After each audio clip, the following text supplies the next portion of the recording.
Bonjour à tous, j'espère que vous allez bien.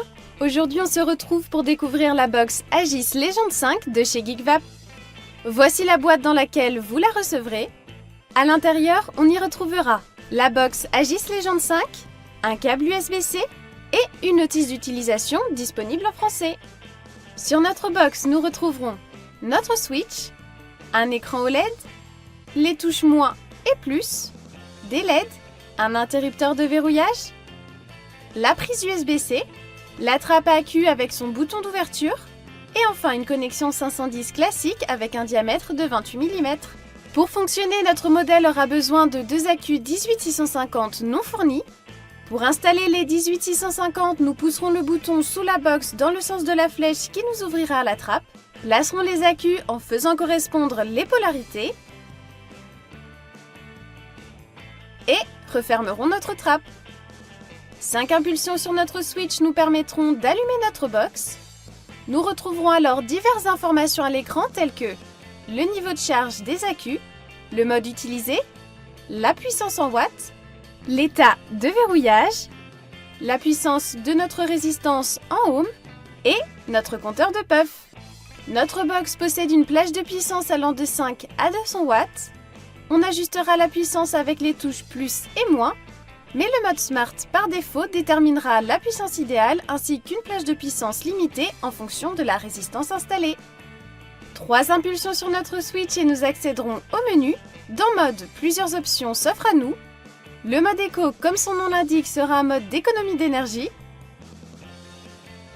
Avec le mode normal, la box passe automatiquement au mode éco ou Smart pour améliorer les performances de la box en puissance et autonomie.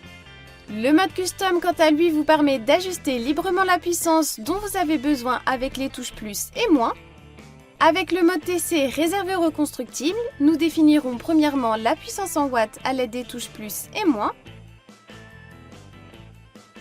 Et ensuite, la valeur de notre fil résistif avec ces mêmes touches.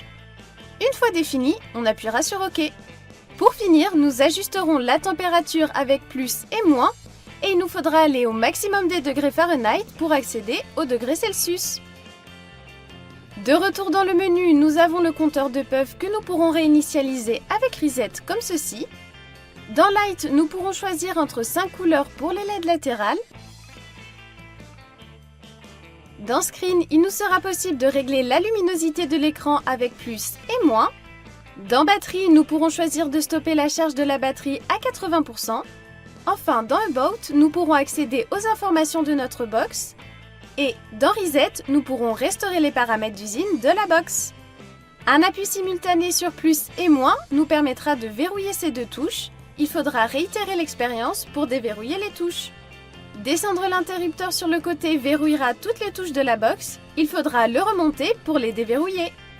Notre box étant prête à fonctionner, nous pouvons dès maintenant y visser notre clé remiseur. Pour les résistances Geekvap, le mode Smart se placera à la puissance idéale et définira automatiquement une plage de puissance.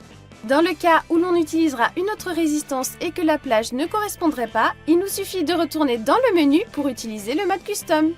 Et voilà, vous savez tout concernant la box Aegis Legend 5. J'espère que cette vidéo vous a été utile.